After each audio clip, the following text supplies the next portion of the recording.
Hello students, आज हम करने जा रहे हैं पार्टनरशिप में अपना अगला टॉपिक पास्ट एडजस्टमेंट। मतलब पास्ट में अगर कोई एरर हो गई है, कोई गलती हो गई है, तो उसको हम कैसे रेक्टिफाई करेंगे, इसमें हम सीखने जा रहे हैं।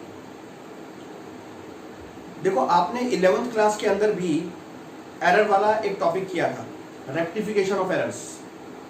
वहां जो गलती को हम रेक्टिफाई करते थे वो एरर्स कौन सी थी? जो P&L अकाउंट तक हो चुकी होती थी। मतलब जैसे अगर कोई डेप्रिसिएशन था मशीनरी का, वो गलती से हमने मशीनरी अकाउंट में लिख दिया, या फिर बिल्डिंग की रिपेयर कराई थी तो हमने रिपेयर अकाउंट को डेबिट करने की बजाय बिल्डिंग अकाउंट को डेबिट कर दिया था, या हमने अगर एम्प्लॉय को सैलरी दी थी तो सैलरी को डेबिट करने की बजाय एम्प्लॉय का पर्सनल अकाउंट डेबिट कर दिया था। इस तरह की कुछ एरर्स हमने 11th क्लास में सीखी थी। अब आपने 12th क्लास में क्या सीखना है पार्टनरशिप के अंदर? ये जो एरर होंगी ये P&L एप्रोप्रिएशन अकाउंट के अंदर हुई होंगी। जैसे प्रॉफिट शेयरिंग रेशो गलत हो गई, जैसे कि सैलरी पार्टनर को देनी थी वो नहीं दी, इंटरेस्ट ऑन कैपिटल देना था नहीं दिया, या फिर इंटरेस्ट ऑन ड्राइंग पार्टनर से नहीं लिया, या इंटरेस्ट ऑन कैपिटल दे तो दिया लेकिन रॉन्ग परसेंटेज पे दिया है। इस तरह की कुछ एरर्स जो P&L एप्रोप्रिएशन अकाउंट में, यानी कि प्रॉफिट को डिस्ट्रीब्यूट करने में गलती हो गई। प्रॉफिट तो करेक्ट निकला था नेट प्रॉफिट, लेकिन उसे डिस्ट्रीब्यूट ठीक से किया नहीं। तो उन एरर्स को कैसे रेक्टिफाई करते हैं, ये हमने इस पास्ट एडजस्टमेंट में सीखना है। इसके लिए मैंने एक एग्जांपल लिया है। A and B are partners as 3:2। Profit sharing ratio है 3:2। Their capital balances as on 1st April 2019 stood at rupees 80,000 and 60,000 respectively। तो ओपनिंग डेट पर, इस ईयर की ओपनिंग डेट पर उनकी कैपिटल थी 80,000 and 60,000। Profit for the year ended 31st March 2020 rupees 50,000 has been distributed without providing। 50,000 का profit वो distribute कर चुके हैं विदाउट प्रोवाइडिंग। क्या नहीं दिया अभी तक? Interest on capital at the rate of 10% per annum. Interest on capital देना रह गया 10%। इंटरेस्ट ऑन ड्राइंग चार्ज नहीं किया, ए से 700 रुपीज और बी से 300 rupees. Salary to B, B को सैलरी देनी थी 1000 पर मंथ, ये भी रह गई। Pass and adjustment entry. तो 3 एरर हुई है यहां पर कि इंटरेस्ट ऑन कैपिटल नहीं दिया 10%, इंटरेस्ट ऑन ड्राइंग नहीं लिया पार्टनर से, और बी को 1000 पर मंथ सैलरी देनी थी वो भी नहीं दी। अब इन सबको रेक्टिफाई करने के लिए हमें सिर्फ एक एडजस्टमेंट एंट्री पास करनी है। अब वो एडजस्टमेंट एंट्री क्या होगी, उसके लिए हमें एक स्टेटमेंट बनानी पड़ती है जिसको बोलते हैं एडजस्टमेंट टेबल।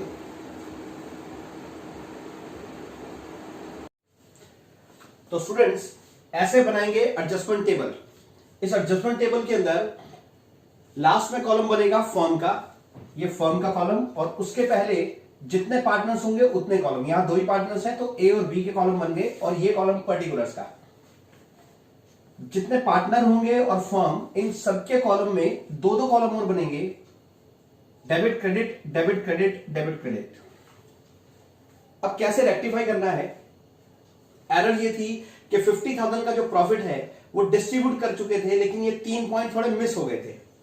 तो 50,000 का जो प्रॉफिट है जो दे दिया गलती से, उसे पहले वापस ले लिया जाएगा। देखो, जब पार्टनर्स को प्रॉफिट डिस्ट्रीब्यूट करते हैं तो कैपिटल अकाउंट में क्रेडिट किया जाता है, लेकिन अब प्रॉफिट वापस ले रहे हैं तो कैपिटल अकाउंट में डेबिट में लिखेंगे। तो कैपिटल अकाउंट में डेबिट में लिखना है तो आप एक काम करना, ये जो 2 पार्टनर के कॉलम है इनको मान के चलना कि ये पार्टनर्स कैपिटल अकाउंट है, और ये फर्म का कॉलम ये समझो कि P&L एप्रोप्रिएशन है। तो प्रॉफिट अगर हम वापस ले रहे हैं, कैपिटल में डेबिट में लिखना है, मतलब इन दोनों के कॉलम में डेबिट में लिखना है। तो यहां लिखेंगे प्रॉफिट रिटर्न बैक। प्रॉफिट हम वापस ले रहे हैं तो ए के कॉलम में डेबिट में लिखेंगे। 50,000 दे चुके थे 3:2 की रेशो में, तो 50,000 को 3:2 की रेशो में ही वापस ले लिया जाएगा। मतलब ए से वापस लेंगे 30,000 और बी से वापस लेंगे 20,000, और फर्म के पास प्रॉफिट वापस आ गया तो फर्म के क्रेडिट कॉलम में आ जाएगा। फर्म के जो प्रॉफिट्स होते हैं क्रेडिट कॉलम में होते हैं ना, P&L एप्रोप्रिएशन अकाउंट में, तो P&L एप्रोप्रिएशन अकाउंट के अंदर समझो क्रेडिट साइड पर नेट प्रॉफिट वापस आ गया। अब जो चीजें नहीं दी थी वो दे देंगे। इंटरेस्ट ऑन कैपिटल नहीं दिया था तो इंटरेस्ट ऑन कैपिटल अब दे दिया जाएगा। इंटरेस्ट ऑन कैपिटल जब देते हैं तो ध्यान करो पार्टनर्स कैपिटल अकाउंट के क्रेडिट साइड पर लिखते हैं, तो इसको भी हम पार्टनर्स कैपिटल अकाउंट के क्रेडिट साइड पर लिखेंगे। 10% इंटरेस्ट देना है। 10% किसका? हमेशा इंटरेस्ट ऑन कैपिटल जो निकलता है वो ओपनिंग कैपिटल का ही निकलता है। और क्वेश्चन में 1 अप्रैल 2019 मतलब ओपनिंग डेट की कैपिटल दी हुई है। अगर ओपनिंग डेट की कैपिटल ना दी होती, क्लोजिंग डेट की दी होती तो ओपनिंग कैपिटल निकालनी पड़ती है उसमें। ओपनिंग कैपिटल कैसे कैलकुलेट करते हैं ये पिछली वीडियोस में आपको बता दिया गया था। Interest on capital opening capital 80,000 और 60,000 के ऊपर 10% निकालेंगे। 8,000 और 6,000 ये इंटरेस्ट ऑन कैपिटल पार्टनर्स को दे रहा है तो उनकी कैपिटल में क्रेडिट में लिखेंगे। तो ए के क्रेडिट में आ गया 8,000 और बी के क्रेडिट में 60,000 का 10% 6,000। और फर्म के कॉलम में कैसे लिखेंगे? P&L एप्रोप्रिएशन के डेबिट में लिखते हैं, इसलिए फर्म के कॉलम में यहां पर डेबिट में लिखेंगे 14,000। 50,000 के प्रॉफिट में से 14,000 का तो इंटरेस्ट ऑन कैपिटल चला गया। तो इंटरेस्ट ऑन कैपिटल जो नहीं दिया था अब दे दिया। और क्या रह गया था? इंटरेस्ट ऑन ड्राइंग पार्टनर से नहीं लिया था वो ले लेते हैं। Interest on drawings, interest on drawings partners capital account में किस साइड पर आता है? डेबिट साइड पर, क्योंकि इससे कैपिटल डिक्रीज हो जाती है, रिड्यूस हो जाती है, इसलिए कैपिटल के डेबिट साइड पर आएगा। ध्यान करो आपने जब पार्टनर्स कैपिटल अकाउंट सीखा था तो पार्टनर्स कैपिटल अकाउंट के डेबिट साइड पर ही लिखा था। और P&L एप्रोप्रिएशन में किस साइड पर आता है? उसके क्रेडिट में आता है, इसलिए फर्म के कॉलम में क्रेडिट में लिख देंगे। टोटल इंटरेस्ट हो गया इनका 700 प्लस 300 1000। तो इंटरेस्ट ऑन कैपिटल नहीं दिया हुआ था दे दिया। इंटरेस्ट ऑन ड्राइंग नहीं लिया था अब ले लिया। Salary to B 1000 per month ये भी नहीं दी थी तो अब दे देते हैं। सैलरी टू बी को सैलरी देंगे तो उसकी कैपिटल को क्रेडिट करेंगे, उससे उसकी कैपिटल इंक्रीज होनी है, इसलिए क्रेडिट में लिखेंगे। 1000 पर मंथ है तो पूरे साल का हो गया 12,000। और फर्म के कॉलम में डेबिट साइड पर आ जाएगा। P&L एप्रोप्रिएशन में डेबिट साइड पर ही आता है ना पार्टनर सैलरी, इसलिए फर्म के कॉलम में डेबिट साइड पर आ जाएगा। कैपिटल के क्रेडिट में, फर्म के डेबिट में। कैपिटल में जिस साइड पर जाता है P&L एप्रोप्रिएशन में बिल्कुल ऑपोजिट साइड पर जाता है। तो ये तीन चीजें थी जो छूट गई थी।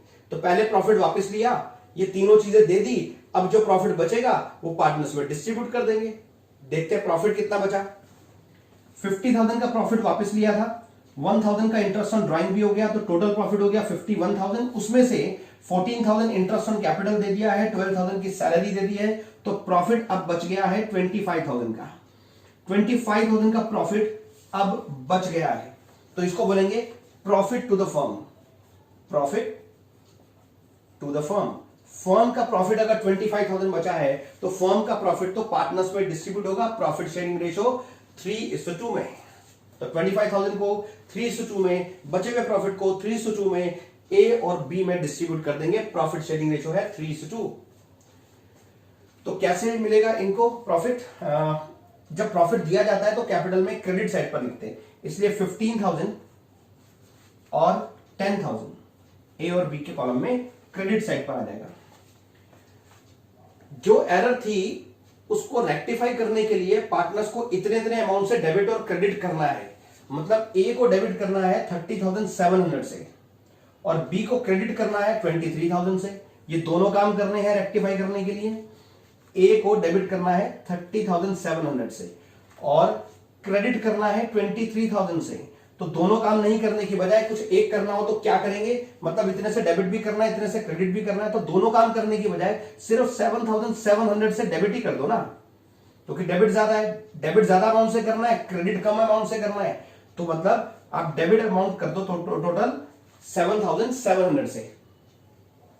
और बी का देखें, बी के डेबिट साइड पर कितना है? 20,300। मतलब 20,300 से बी को डेबिट करना है इस पूरे को रेक्टिफाई करने के लिए, और क्रेडिट भी करना है। क्रेडिट करना है 28,000 से। तो दोनों काम करने की बजाय कुछ एक ही करेंगे, डेबिट भी करें क्रेडिट भी करें, नहीं, दोनों की बजाय कुछ एक कर लेंगे। क्रेडिट ज्यादा है तो 7,700 से क्रेडिट ही कर लेंगे। तो रेक्टिफाई करने के लिए कुल मिलाकर अब क्या करना है?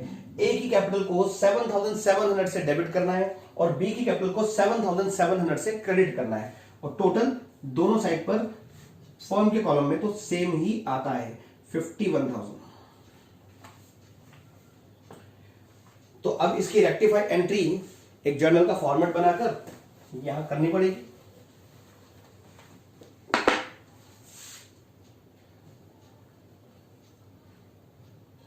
एडजस्टमेंट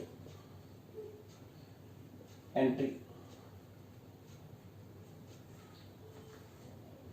जर्नल का फॉर्मेट बनाएंगे, उसमें ये एंट्री पास करनी है। A is capital account debit to B's capital account. 7,700 से ए डेबिट हो गया और 7,700 से बी क्रेडिट हो गया। Narration being adjustment entry past, ये एडजस्टमेंट एंट्री हमने पास कर दी। तो इस तरह से अगर कोई भी एप्रोप्रिएशन में एरर हो जाती है, प्रॉफिट को डिस्ट्रीब्यूट करने में एरर हो जाती है, तो उसको रेक्टिफाई करते वक्त किसी पार्टनर को डेबिट करना होता है, किसी को क्रेडिट करना होता है। डेबिट क्रेडिट सेम रहेंगे। अगर मान लो इसमें तो 2 ही पार्टनर थे, अगर मान लो 3 पार्टनर होते तो कोई 2 पार्टनर डेबिट हो जाते, 1 क्रेडिट हो जाता, या फिर कोई 1 डेबिट होता, 2 क्रेडिट हो जाते, लेकिन डेबिट क्रेडिट सेम रहता। इस तरह से कोई एप्रोप्रिएशन की एरर हो तो उसे रेक्टिफाई करने के लिए पार्टनर्स कैपिटल अकाउंट को ही डेबिट और पार्टनर्स कैपिटल अकाउंट को ही क्रेडिट करना होता है। इसी तरह का एक क्वेश्चन मैंने डिस्क्रिप्शन में दे दिया है। ओके स्टूडेंट्स, वो जरूर सॉल्व कर लेना। आज के लिए इतना ही, बाय बाय।